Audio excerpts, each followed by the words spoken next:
What's up, everybody? Welcome back to the Tampa Bay Buccaneers Madden 20 franchise rebuild, episode 118.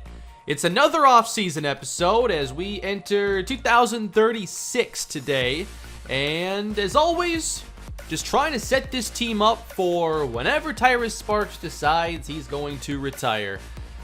Every episode, I talk about it. This could be the year, maybe not. But Tyrus Sparks is now an 83 overall. And one thing that was pointed out to me that I should have known before is that overall rating correlates to whatever a player's archetype is the highest, no matter what. So in this case, Sparks is an 83 strong arm quarterback, therefore his overall is 83. And the overall formula, relying on that, I think is kind of inaccurate at describing a player's true overall rating. If you want to try to describe like a player's talent with a number, I don't think that's the right way to do it. I like the archetypes being broken up, but there should still be some sort of weighted average because different archetypes I think are more important than others. I always try to look at the core ratings that I care about when saying, okay, a player is this overall, but I think he's this valuable to a team. But it's just a little interesting information that was brought to my attention. But anyway, Tyrus Sparks, now 37 years old, entering his 17th season, and we are at an interesting point here in the series.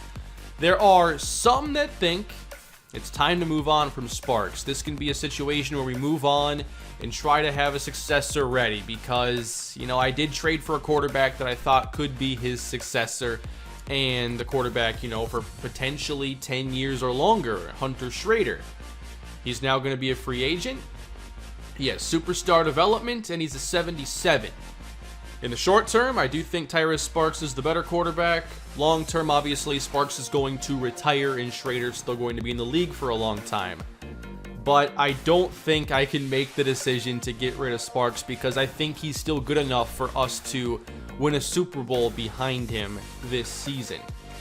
I think next year, Schrader's ratings could be better if you consider his ratings going up and Sparks continuing to decline from 83. I think I'll try to keep Schrader around. I can't do franchise tag because if I sign Sparks and tag Schrader, that's like $50-60 million. I just don't think that could ever fit. You can definitely make the argument that we should try to keep Schrader and let this team now make the change and hope it's better long term. I just can't make that decision right now. We're going to start with Tyrus Sparks and try to get this deal done. I do want him to come back for another season. I would prefer to take care of this without the franchise tag, so I'll boost the money a bit and see if he signs the $26 million contract. I would like to play for a new team next year. Wow.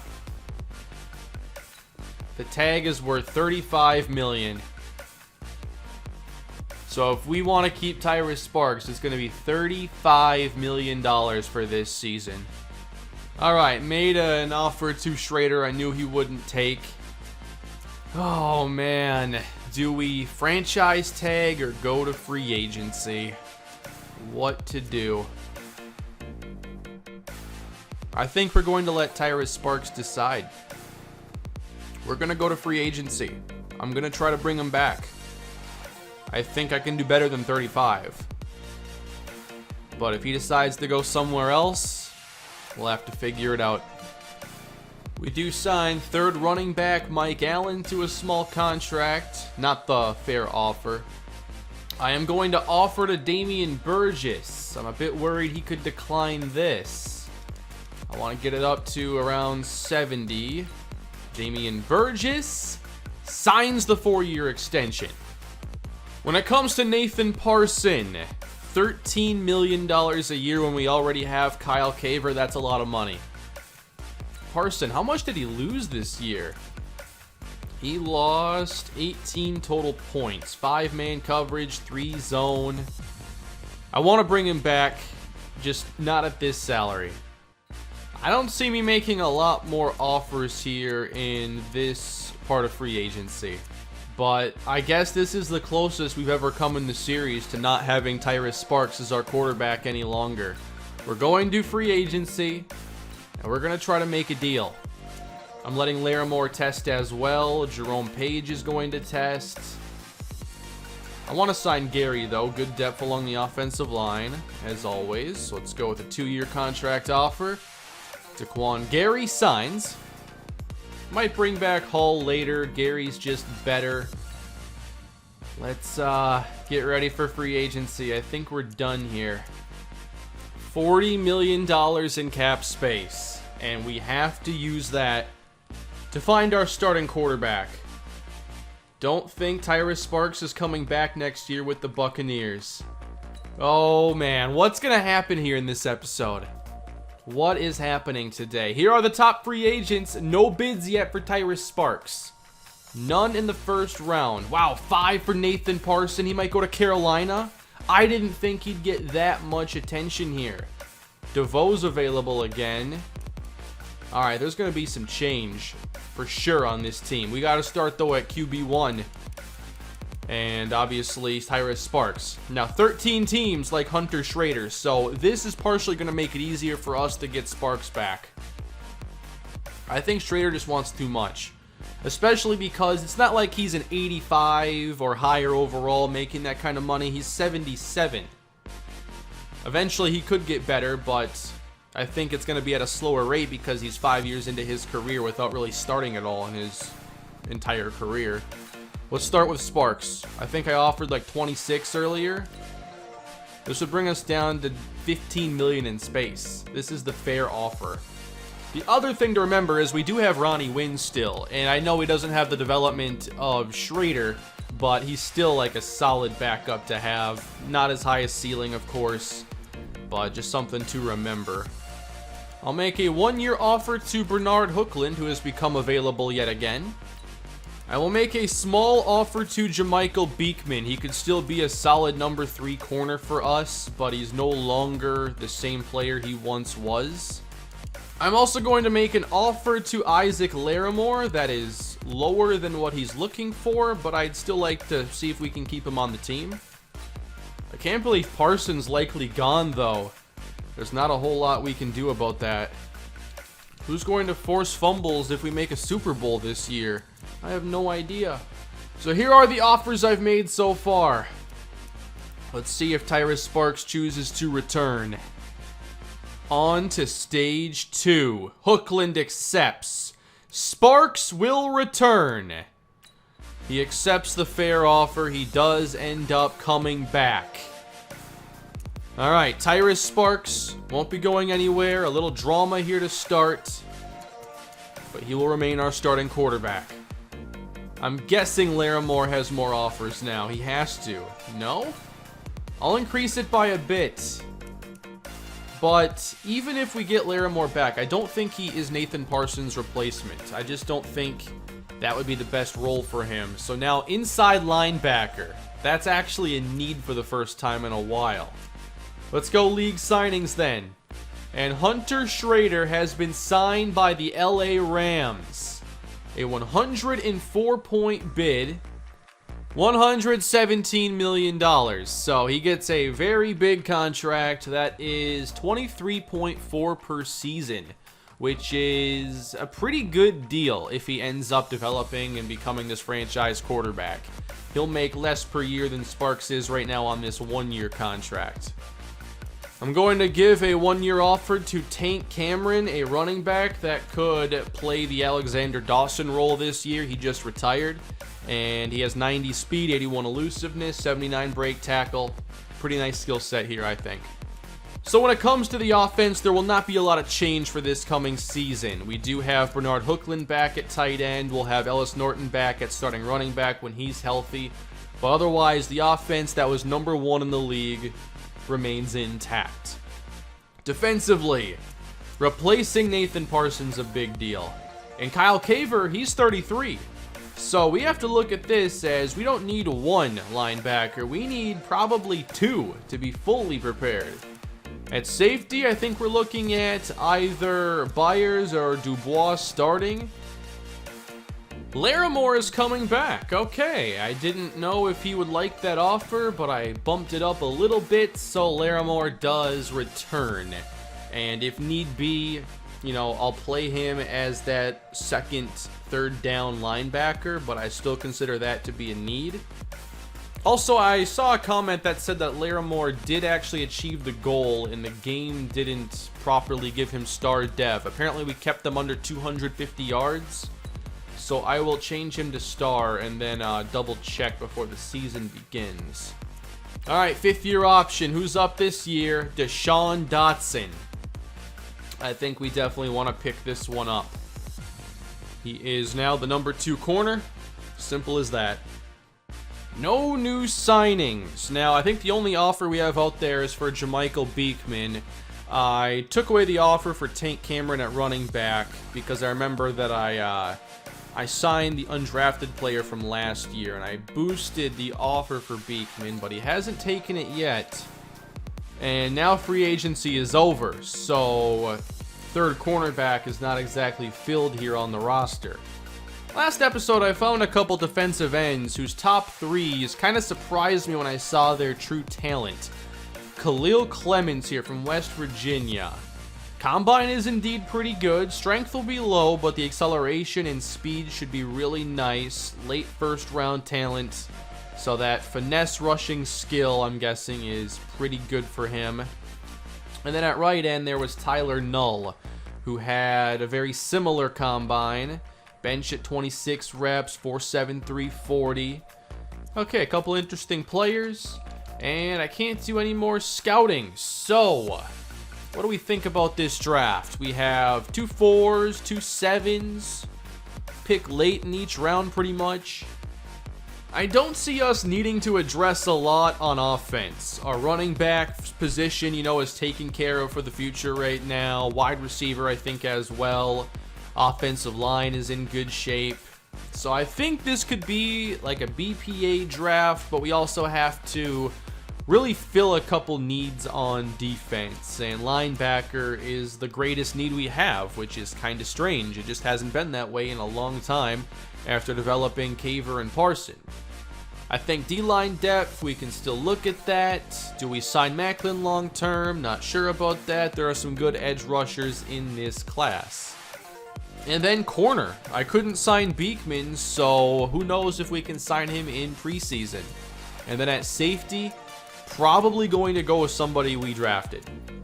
I don't know yet if it's Byers or Dubois. I know I was saying his name wrong. For some reason, I thought I could remember an example of different pronunciation, but I couldn't even find it when I looked. So Travis Dubois, could he be the starter this year?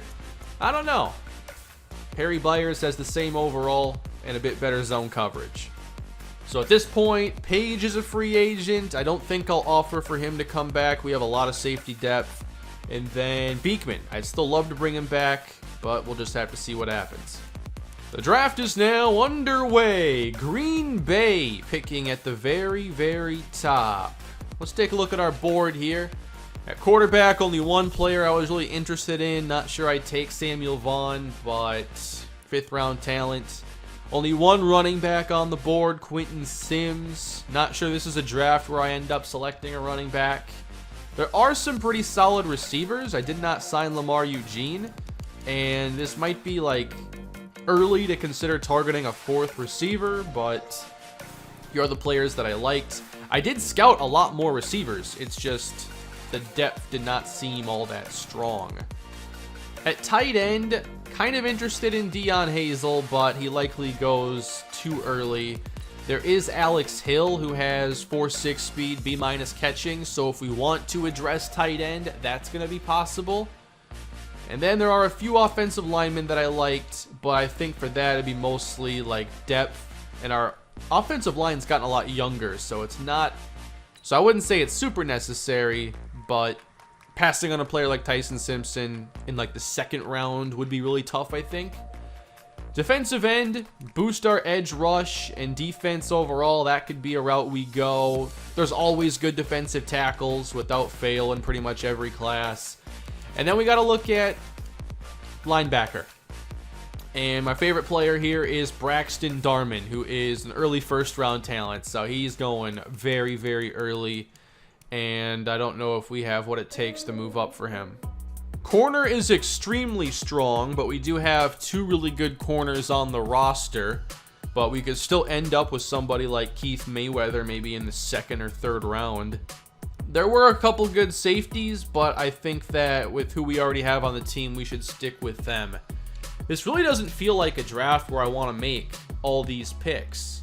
It feels like a good trade-up draft. I don't see a lot of trade-up opportunities I'm excited about outside of potentially linebacker Braxton Darman. We already know it's tough to move up here in the top 5, so we hope that he would slide a little bit. Lawrence Tharp goes number 1 at cornerback. Then Landon Buchanan, first linebacker off the board. Then Jarvis Jefferson. Braxton Darman goes 4. And here's how difficult it is to move up this early in the draft. It just won't work. So we weren't getting the 4 anyway. Alright, already seeing some players in the 60s go off the board. There's a good safety though going to Atlanta. Tyler Null is selected. The way things are kind of falling, I do think that we'd have a really good shot at taking a corner with our pick. That's a pretty deep position in this class. Both edge rush and corner are fairly deep, so we have options in the first 3 rounds. What do we prioritize then? Probably somebody like Ross Christian, who has early first talent. I think if anybody has that early first and we have at least 2 options, that answers the question quite easily. Either Massey or Christian. Probably have to pick Massey. Faster, 21 years old, better top 3. LaCambrick Massey. That would mean Jamichael Beekman would continue his career elsewhere. And other teams are going to get the chance to sign him first anyway. I'm not against a trade up to make sure we can get him either. He's early 2nd projected, early 1st talent. So if you split the difference here, I think you're looking at this range making sense. And when it comes to like the top available cornerbacks, there is Sean Newton, but Massey is the 2nd highest rated corner that matches or exceeds projection value. I don't even care what Buffalo needs because I've already been wrong so many times when it comes to these potential trades. I say we make a deal. It's not going to be easy though. 3 and a 4. Won't do it. Am I okay giving up the 2nd round pick? Plus another late pick? A 2 and a 5 won't get it done. Alright, I'm going to sim this pick. Go ahead, Buffalo, just take him. JJ Swede. The 3 and the 4 is getting close. I don't want to give up the 2nd round pick because I think we can come away with 2 really good difference makers on defense. It's not often I prioritize players who are overrated, but we need a linebacker. And when I look at, the best talents here, 3rd round is about the best I can do. How long does a player like Darquez Michaels stay available? I don't know. He ran a good 40. He's 21. He has good awareness, good hit power. I think you could definitely develop him. The projection is just a little early. But he'd have to be available for a later pick. There's also Damon Allen, who is a 4th round talent, late 4. Really good bench, really good 40, good awareness. I think you can develop him as well. Do we even consider if Travis Dubois could play linebacker instead? 93 speed, 69 zone coverage, 79 hit power. The tackling and block shed are really, really low. I don't often make the safety to linebacker switch. Just doesn't always make sense with some of the ratings. Larimore can handle the run stopping and the pass rushing, but his coverage is really low. So I think no matter what, we're taking a major hit at linebacker this year. Maybe the thing I have to consider, what about Dwayne Trawick as 3rd down linebacker, base safety, which would mean then when we go nickel, it becomes Byers and Dubois. That might be the best solution. Some safeties, you know, they go slot in the nickel, and a new safety comes out. This would be just a different way to go about it. Daniel Ross off the board, so now 10 away from our pick.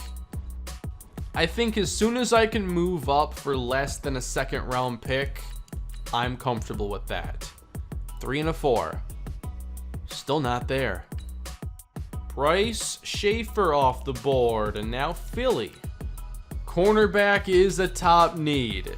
You have to be worried no matter what, because the CPU will just take really good players, but especially when that's one of their top needs, it's kind of a now or never scenario here. It's a big risk to sim this pick, and it might take the 2. It might take more than the 2. Not easy. I doubt the 7 gets it done. Probably going to be a 6 or a 5. At this point, I think I just got to take the player. I got to make the trade and get the pick. Oh, man, a 2 and a 4. Come on, Philly. Will you give me a 7 back at least? Something? If I give you the 4? Come on. Okay, how about a future 7? Next year's. Nope. Tough negotiating here. Deal's done. A 2 and a 4 to move up 9 picks. I know a lot are going to say this wasn't necessary. I would like you to go back through the series and see all the times that I thought it wasn't necessary and then lost out on the player. Not this time. Not today. LaCambrick Massey. Ross Christian was the other option. He's also early first. But Massey's top 3. The B+ press, the combine. He's a year younger. I think he's a better prospect. And he's got hidden development. LaCambrick Massey is the newest Tampa Bay Buccaneer. 6 in true value. Now he's going to need some development here. That's fine. He's got the hidden dev to help out. And he should have a very, very good chance of having a great career. All right, Jeremiah Bartell next to Carolina. Ooh, William Fells, 75 overall running back. So Newton does get drafted first by the CPU. He was the highest rated available. It's just his overall was overrated. So, wow, Michaels goes here in the first round. I was hoping later. I don't have a second round pick now either. So, could I have stayed at 27 and selected him? Likely. Philly moves down, and they get Ross Christian, plus a 2 and a 4. I should check out Ross Christian's ratings when we're done. So perhaps I've gone from not being willing enough to go and make these moves to now willing to give up too much. But got a good player. Don't feel like I need 9 picks. Hopefully I can do something in the 3rd round. I think that could also be a trade-up possibility. There are some good players going off the board right now. I do think edge rusher is still a possibility. Khalil Clemens is there, but I doubt he is for a lot longer.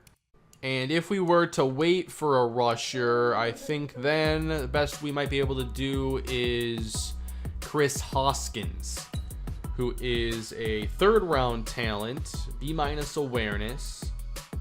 I think the tight end I even liked was already selected. I was kind of hoping to get him. I can't remember his name. I'll have to check the ratings when we're done. 2nd round tight end. I'll write that down. Alright, curious about what it would take to move up all these spots here, and it's just going to be too much. So we're probably not going to get another impact player. Keith Mayweather off the board. Victor Hunter. Let's see if we can get lucky here and just hopefully see the players I like stay available. Let's try again now with Indy. We're getting close. I still need like 5 or 6 more picks to go our way. And there goes Khalil Clemens to the Colts. And Damon Allen to the Chiefs right after. Thanks, guys. What am I doing with the rest of these picks? There's still 16 players on the board. I have 6 picks to make. And I've already selected a corner. Khalil Jackson's going to be one of the better values available, and he's an early 2 talent, so 68, 69 overall, going to be BPA probably. Brian Wallace is a little bit lower rated. There's still Kier Moy, too. Wouldn't be a bad 4th receiver.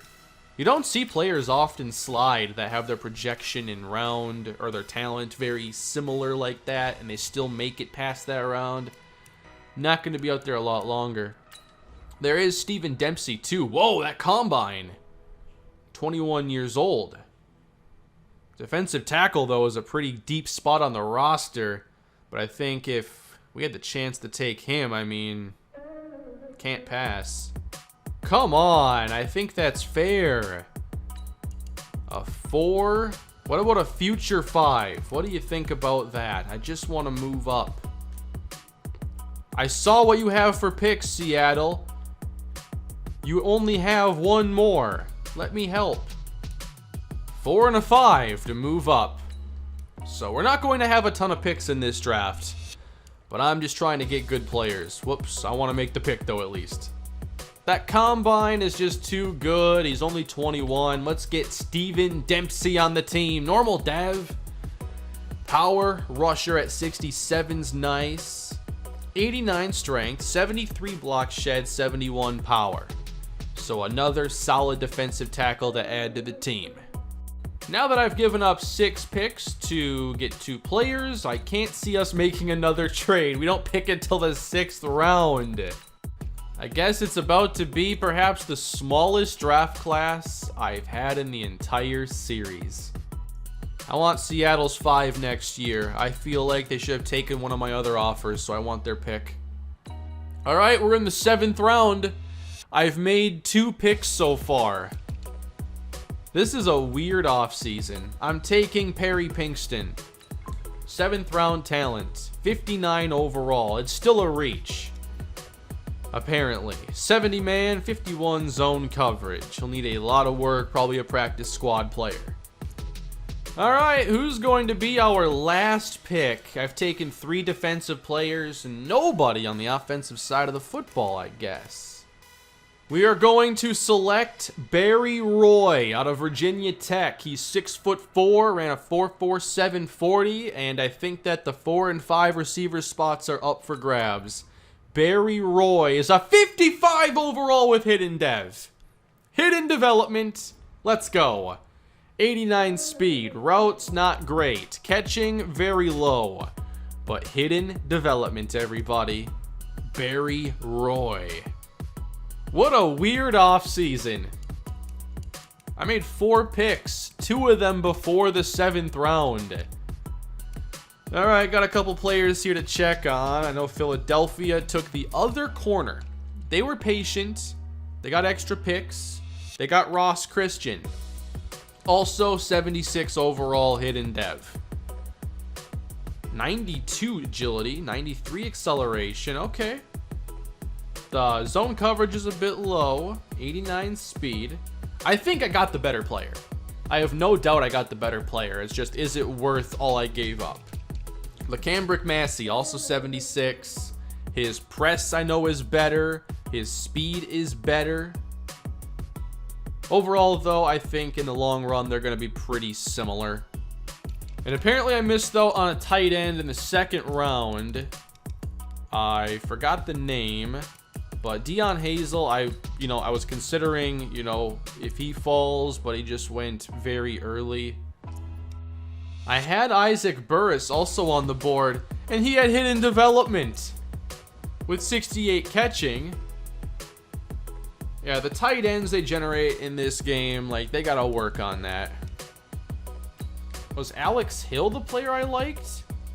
Because he ended up going a little bit later. 85 speed, 73 catching. Why wasn't he on my board? Because I checked, I think, before Burris even went off the board. Here are the best players, though, from this draft class. Most of them going very early. 2, 3 corners here near the top. Running back William Fells. 75 normal. 89 speed. 75 elusiveness. So No major strength right off the bat. Khalil Jackson, I also considered him, but I traded up too many picks. 88 strength, 77 run block. Would have been a pretty good fit. Only 50 players on the roster right now, so I definitely have some signings to make. We did not make many additions, but the offense is the same offense that we've come to know, but there's going to be change now defensively. Primarily at linebacker, but otherwise, I think we're going to be just fine. I'm still very interested in what we could do at linebacker, and as far as quarterback goes, there is no Hunter Schrader situation like there was a year ago.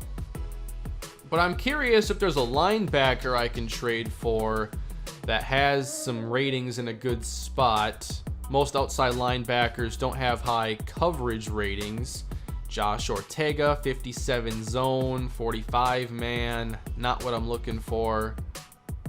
Josh Boley, 69 pass coverage, 73 zone, 58 man. So kind of backup caliber ratings, but an option. How old is Boley? Or how many years into his career? It's contract season. There are some veterans that can play pass coverage archetype here. Jay Clayton, 10th year out of South Carolina State. I feel like there was somebody who came out of South Carolina State not that long ago. I can't remember who it was. Now I have to look it up. I must have been thinking of either Javon Hargrave or Darius Leonard. They both went to South Carolina State. There's actually 8 players in the NFL from there. Anyway, I think that Clayton here at least is our third linebacker because that wasn't even filled yet. Let's add him to the team. Let's also add an undrafted player to start developing on the practice squad. Eddie Baldwin. Think he's a great addition. Trey Riles. He's not a rookie. He's been in the league for a year. He was on someone's roster. He has experience. Let's add him. We need more receiver competition. Yeah, actually, there's a lot of competition here at wide receiver. We have Jimmy Offord, Heath Gregory, Trey Riles, and Vernon Allen, along with Barry Roy, the rookie. So I think what's going to happen here is Byers is going to become the starting strong safety, but we're going to do the linebacker situation I talked about earlier, where it's going to be Caver and then Treywick, who's an 80 in this role. And that means Dubois is still going to get safety snaps. We're going to bring back Tobias Candidate now, as tight end is one of the weaker positions on the roster, so we'll add a player we're familiar with. And it would appear that somebody did end up signing Jamichael Beekman.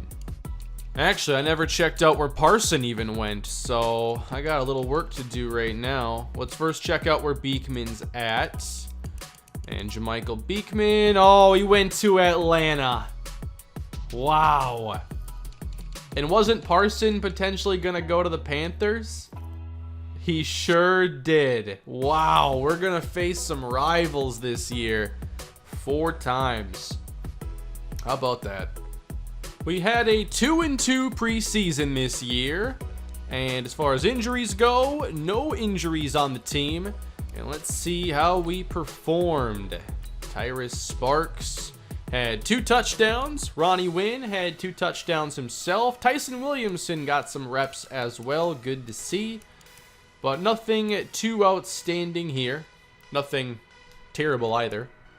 Ellis Norton, 3.2. Not the most efficient running here, but Mike Allen had 4.1. For receiving, Ventura, 175. Jimmy Offord, 108. So I think Jimmy Offord has won the 4th receiver spot. Vernon Allen had 6 catches. How about blocking? I know that Mays had a tough season last year. He gave up 1 sack. And then for defense, 2.5 sacks for Burgess, 3.5 for Dean. Chuck Roll had 2. I think we're going to have a lot of sacks on this team again. Last year was pretty ridiculous, though. And then Byers and Dubois each get an interception. Landon Flanagan, perfect preseason. Barry Roy, I think, is interesting because of his hidden dev. He didn't really get to play here in the preseason, but I made him a focus player, and I wanted to see how quickly he would develop there was some training that he got experience from. Wow. We had training for him, I guess, every single week. So it's a bit more than normal, but who knows? He only needs 1500 XP right now to develop. So I really want to see what can happen here. Let's go both into route runner for now. And catching and medium route running go up. Big project, but I'm intrigued. We'll move Lonnie McCrary now to right tackle. That's what he's been playing, and he has an upgrade. Agile is still pretty low. I want to work on those attributes for him. Remains a 74 overall. Lead block, pass and run block, finesse at star dev. Still hoping we can see a bit more out of Jamal Clancy. We've seen more players outproduce him despite being the third receiver. I'm really hoping he does more this season. The ratings are really, really nice. And here's where his career's at to this point. Good improvement from last year to compared to his first season, but hopefully it goes up even more. And Tyrus Sparks. With the accuracies going down, let's work on that. How about 85 overall now?